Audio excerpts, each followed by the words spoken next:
It's not what happens to you that harms you, but how you choose to deal with it. Epictetus. Ever feel like your mind's racing, you're talking more than you mean to, and focusing on everything except what truly matters? In a world drowning in noise, where quick opinions are mistaken for strength and knee-jerk reactions pass for smarts, plenty of guys have lost their footing. They're burned out, scattered, and disconnected from their own power. But the Stoics figured it out long ago. Real strength isn't about doing more, it's about doing better. It's not about shouting louder, it's about knowing when to stay quiet. It's not about thinking endlessly, it's about steering your thoughts with purpose. In this video, you'll discover how Stoic philosophy for men can help you regain your focus, toughen your mind, and act with intention. You'll learn to control what's in your power, master your inner voice, and build a presence that speaks louder than words, even in silence. You're not alone if you sometimes feel like you're slipping under a flood of distractions, but today could be the start of finding your way back. Stick with me, because when you think less, talk less, and focus more, the world doesn't own you. You own it. Hit like, subscribe, and ring the bell so you don't miss the next steps in this quiet but powerful transformation. 1. Thoughts aren't facts. Sometimes a single thought can wreck your whole day. A quiet line that creeps into your head like a shadow. I'm not good enough. Things will never change. What if it all goes wrong? Before you know it, you're living as if those words are carved in stone. But they're not. The Stoics knew this. Epictetus said it's not the events that mess us up, it's the judgments we make about them. Yet how often do we mistake a passing thought for the truth? How often do we let an unchallenged idea hold us hostage? Picture yourself at a train station. Every thought is a train rolling by. Some carry regret, others anger, others fear. But you don't have to hop on any of them. You can watch them pass. You can breathe. You can stay on the platform. This simple act of observing without reacting, a daily Stoic practice, is one of the sharpest tools against inner chaos. When you get tangled up in your thoughts, you lose control. But when you learn to step back and watch them, they lose their grip. They fade. I remember a late-night talk with a guy I worked with, a team leader everyone respected for his calm. He admitted that every morning he woke up with a knot in his stomach. Not because of what was happening around him, but because of what his mind whispered the second he opened his eyes. You're not doing enough. You're screwing up. For years, he lived as if those thoughts were verdicts. Then he stumbled across Marcus Aurelius, and something clicked. He realized he could create distance. He could say, I'm having the thought that I'm screwing up. That small shift in words changed everything. It wasn't him failing anymore. It was just a passing idea. Like a cloud, like smoke, and if you don't feed the fire, the smoke clears. This isn't about denying your thoughts or forcing yourself to think positive. That's just another way of dodging reality. It's about recognizing that your mind churns out thoughts automatically. Not all of them are useful. Many are just leftovers from old experiences, inherited fears, or unfiltered reactions. And you are not those thoughts. You're the space where they show up. You're the one who decides which thoughts to nurture and which to let drift. The Stoic practice starts with that awareness. You don't need a cabin in the woods or a meditation retreat, just a few minutes a day to pause and notice. When a thought stings, don't react. Don't push it away. Don't cling to it. Just watch it.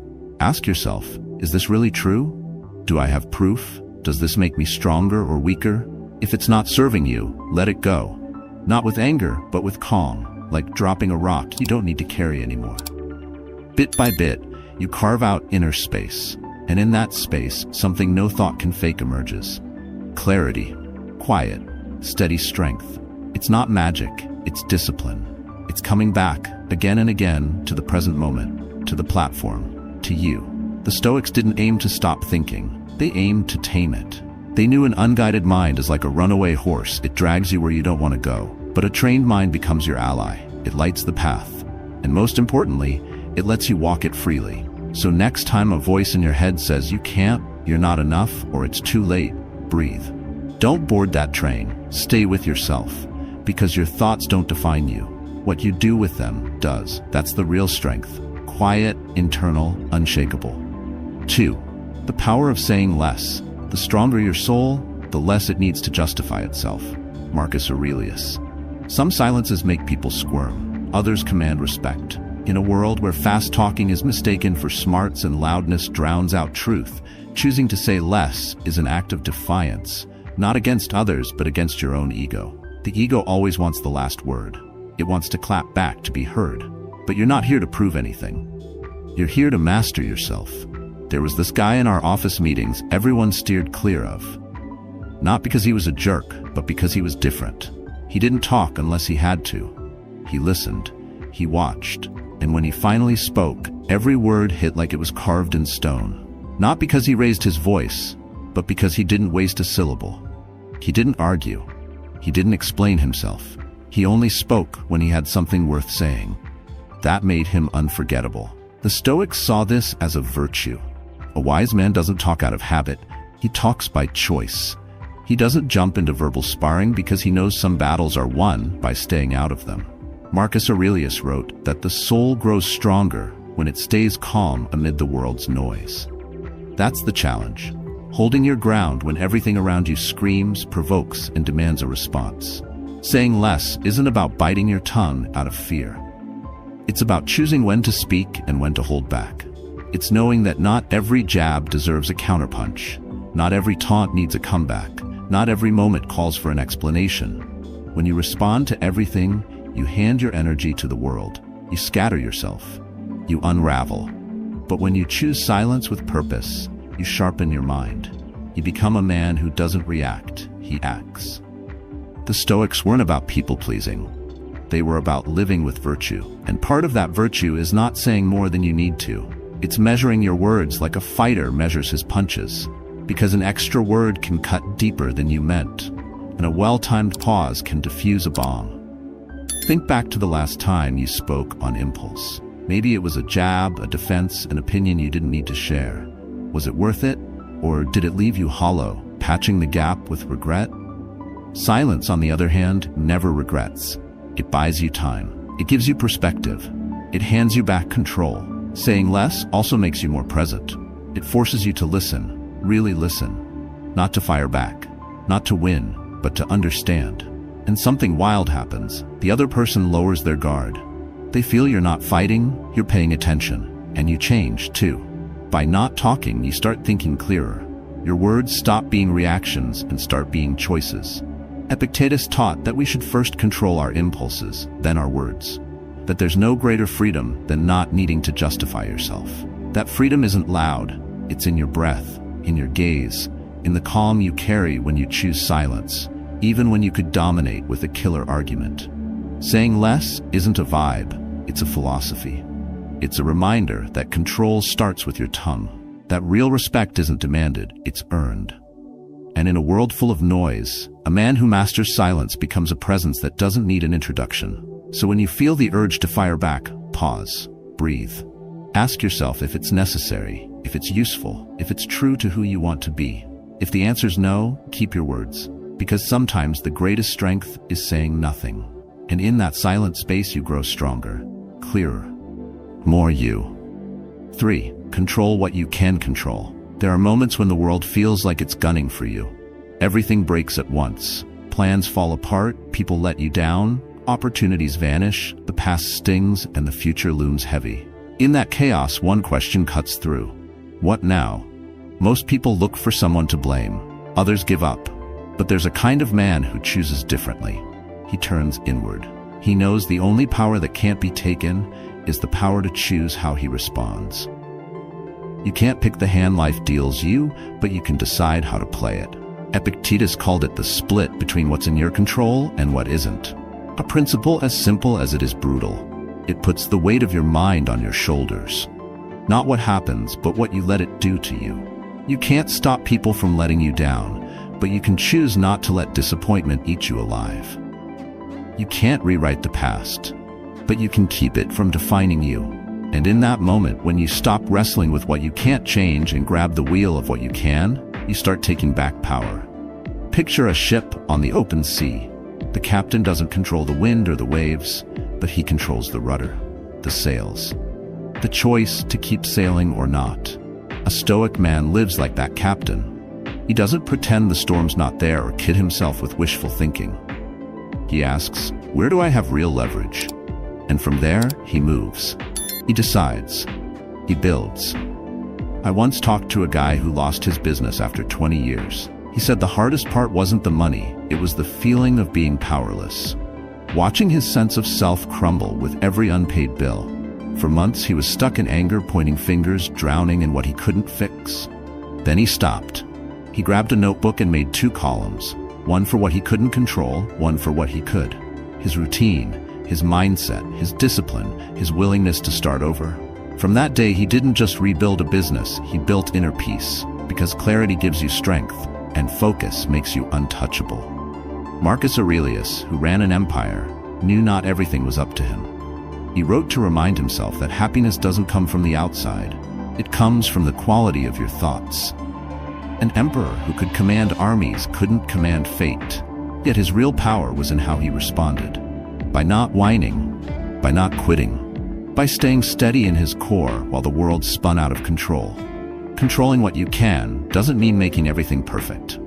It means taking the helm no matter the storm. It means when everything's shaking, you choose what stays solid inside you. Your calm, your purpose, your deliberate action. It means living from your roots, not your reactions. If you ever feel like you've lost your way, stop, breathe. Look hard at what you're trying to control and let go of what's not yours. Then pour all your energy into what you can move, no matter how small it seems. Because when you choose with clarity where to put your strength, every action becomes cleaner, sturdier, yours. That's what keeps a man from breaking even when the world falls apart. Not his luck, not his circumstances, but his relentless choice to return to what matters. Because that's where real transformation begins. Not out there, not tomorrow, but now. In what you choose to think, in how you choose to respond, in who you choose to be when no one else gets a say. 4. Focus on what makes you grow. Maybe you've been there. A conversation ends, but you keep replaying it in your head for days. A mistake from months ago still keeps you up at night. Someone hurt you, and even though they're long gone, the wound's still raw. Not because of what happened, but because you keep feeding it. Your mind's like fertile soil. It grows whatever you plant. If you sow pain, guilt, or resentment, don't expect to harvest peace. The problem isn't remembering. It's staying stuck there. In that moment, in that thought, looping like a broken record. Sometimes, without realizing it, you turn your mind into a prison, and you're holding the key. But you're not doomed to stay trapped, because what you think isn't a life sentence. It's a choice. This isn't about ignoring the past or pretending everything's fine. It's about redirecting your attention over and over to what builds you up, what makes you stronger. A man who keeps looking back doesn't move forward, no matter how fast he's running. It doesn't matter how hard you try if your focus is on what you can't change. But when you choose to look where there's light, something opens inside you. Not loudly, not instantly, but it opens. And that's where real growth starts.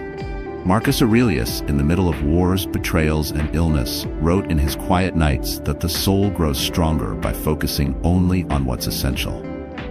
On what life demands of you today, not plus, not yesterday, not tomorrow, today. Because the present, flawed as it is the only place you can act. Your attention is the bridge between who you are and who you could become. Every time you catch your mind wandering and pull it back to now, you're flexing that invisible muscle called self-discipline. Think about any day of your life. You've had thousands of thoughts, some fleeting, some heavy, but only a few shaped your actions. Only a few stole your energy.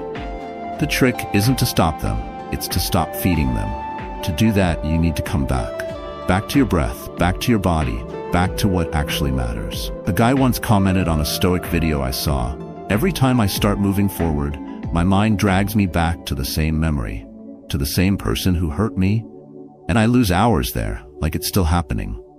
I got it. We've all been there. But the key isn't to run from the thought. It's time to face it, acknowledge it. Then, with resolve, decide it doesn't get any more of your space today. Even if it's just for an hour, send your energy towards something that pushes you forward. The Stoics didn't talk about bottling things up. They talked about transforming. Taking that emotion anchoring you down and using it as a signal of what you still need to release. That transformation starts with a quiet choice. what you give your attention to. Every time you choose to focus on what adds value, reading, training, building, you're telling the world and yourself, I'm not wasting another day on what I can't change. You can't control every thought that pops into your head, but you can decide which ones stick around. And that decision, made day after day, becomes your character, your direction, your strength. A strength that doesn't shout, but it shows in how you look, how you move, how you choose, in how you keep pushing forward, quietly, while others stay stuck in their own storms. Focusing isn't a gift, it's a skill. And like any skill, it gets sharper with practice. So when your mind tries to pull you back to pain, to the past, to chaos, don't fight it, don't follow it. Breathe, acknowledge, and come back. Because where you place your attention, your life grows. 5. Accept what is. If you're pained by something external, the pain isn't from the thing itself, it's from your perception of it. And you have the power to change that perception. Marcus Aurelius. Most men don't crumble under the load. They crumble from fighting it. They want life to be different. They want people not to let them down. They want the past to stop hurting. They want things to go as planned. But they didn't. And the more they wrestle with that reality, the more they wear themselves out. The more they break inside. Because it's not the weight that crushes you. It's how you carry it. Acceptance isn't giving up. It's not sitting back. It's stopping the fight against what's already done. It's looking square at the loss, the mistake, the betrayal, and deciding they won't define you, that you won't build who you are on what went wrong. Because as long as you keep wishing things were how you wanted, you're chained to a fantasy. But when you accept, you breathe. And from that new calm, you can pick a new path. A guy emailed me a while back. He said he'd spent years chasing his dad's approval, tried to be the perfect son, the hotshot professional, the tough guy. But nothing was ever enough. Then his dad passed away. The loss was brutal, but worse was the unresolved weight, the years he spent trying to be seen, accepted, valued. Then he read Epictetus and got it. Freedom starts when you stop begging for permission to be you. Living for someone else's nod is living in shackles, even if they're invisible. That day, he started talking to himself with respect, not because his dad gave it to him, but because he decided he didn't need it anymore. The Stoics taught that we can't control how the world sees us, but we can control how we see ourselves.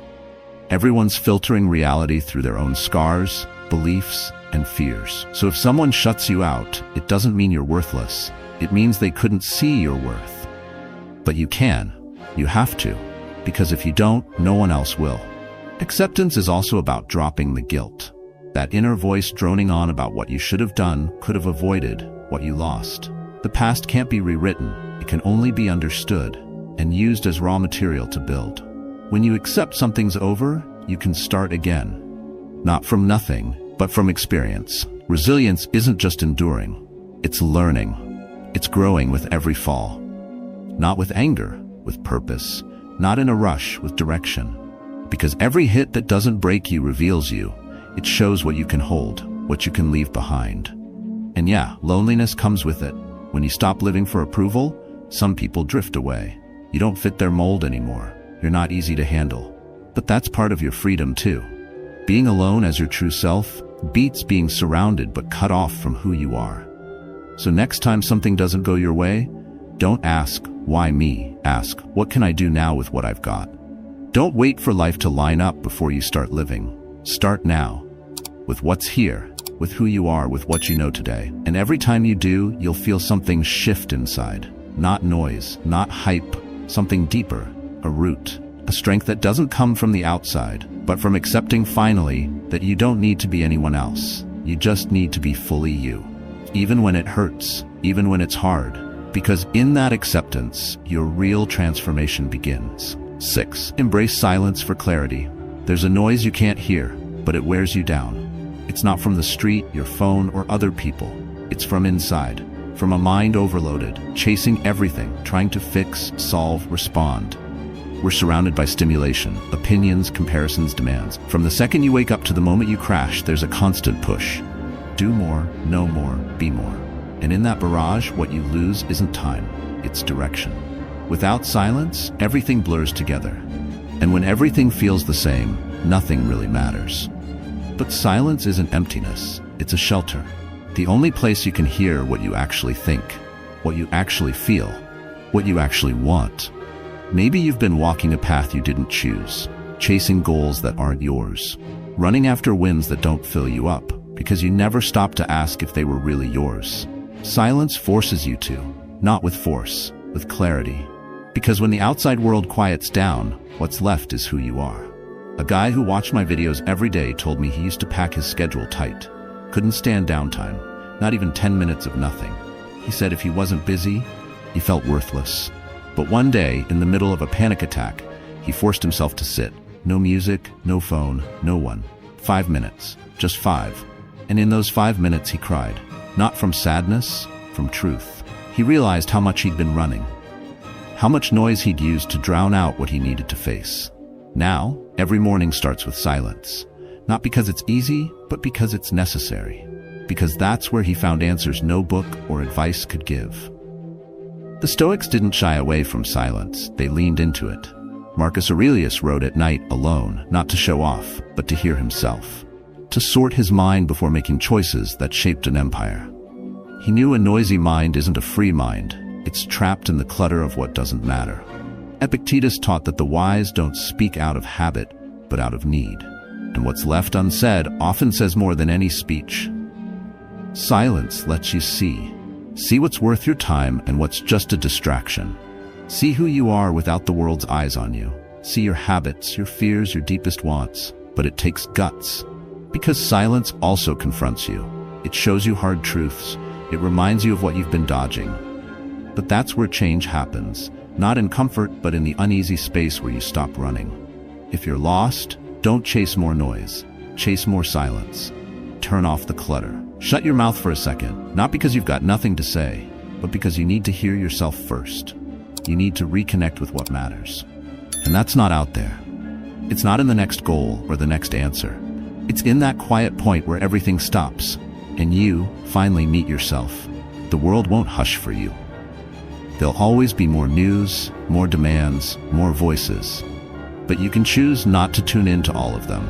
You can create a pause, a gap, a sacred space where you're you again, not what's expected, not what's copied, but what you are. Because only a man who can be quiet can truly listen. And only someone who listens to what matters can live with purpose. Silence isn't weakness, it's a mark of inner control, of mental clarity, of real power. 7. Talk less, think more. Most guys don't get in trouble for what they don't say. They get in trouble for what they say without thinking. A word spit out in anger. An opinion tossed without care. A response fired off on impulse. And that's where the damage starts. Not always out there, but inside. Because every time you speak without awareness, you drift a little further from yourself. In a world where everyone's scrambling to be heard, the man who knows when to stay quiet stands out. Think of your mind as a blade. Every word you speak is a swing. If you don't train that blade, it'll cut you deeper than anyone else. But if you learn when to swing, when to sheath it, when to sharpen it in silence, you become hard to rattle. Talking less doesn't mean you're worth less. It means you've got more direction, more control, more clarity. Because not every thought needs to be voiced. Not every feeling needs to be aired. Not every comment deserves your response. A guy reached out after a family blow-up. He said he lost it over something small, but the anger had been building for weeks.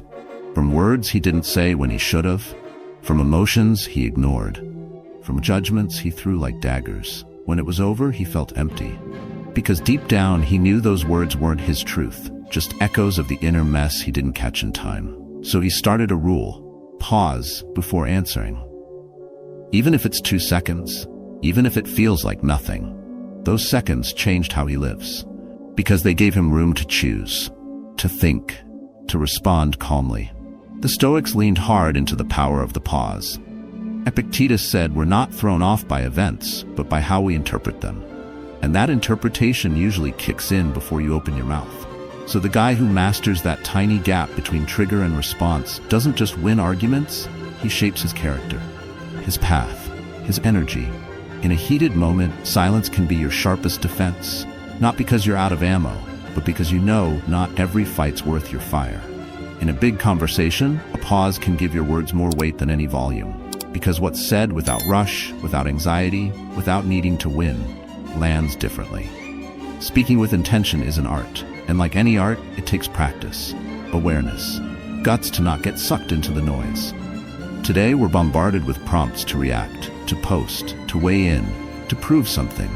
But showing restraint isn't bottling up, it's choosing where your words come from ego or from the center, from hurt or from wisdom, from needing to be heard or from the freedom of not needing anyone's thumbs up. That's what separates a reactive man from a grounded one. You won't always control what you feel, but you can control how you express it. You can learn to watch your thoughts without letting them speak for you. You can train yourself to pause, to breathe before you talk, to wait for the right moment. Because the man who masters his words doesn't just communicate better, he respects himself more. And a man who respects himself gets respect. So next time you feel the itch to fire back, stop. Not because you're weak, but because you're strong. Not because you're scared, but because you're focused. Because talking less isn't holding back, it's letting go of what doesn't need to be said. And that, in times like these, is a quiet kind of power few ever master. You can be one of them. Real strength isn't about lifting heavier weights or yelling louder. It's forged in silence. In the moments you choose to think before you react. In the days you decide to zero in on what you can control. Every time you speak with purpose or stay quiet with wisdom. Today, we covered 3 pillars that reshape a man. Think less, talk less, focus more. And it's not some far-off ideal. It's a daily practice. A way of living that's built with every choice, every conscious breath, every thought you observe, without letting it become your truth. When you realize your thoughts don't define you, that your silence is strength, and that your focus shapes your path, something shifts. Not out there, in here. You stop needing to prove your worth to the world, because you carry it, because you remind yourself, because you've learned that peace, discipline, and clarity aren't for the lucky few. They're skills you build, sharpen, and defend. So start today. Don't wait for the perfect moment. Use what you've got. Breathe. Pause. Choose. And if you ever waver, come back to this video. Let every word here be a nudge. Your mind doesn't run you unless you let it. Your voice doesn't lose value by staying quiet, and your focus is the most powerful tool you've got. If any of this hits home, drop it in the comments. Where do you need more silence? What are you choosing to let go of? Your story might just spark another guy to find himself again, too.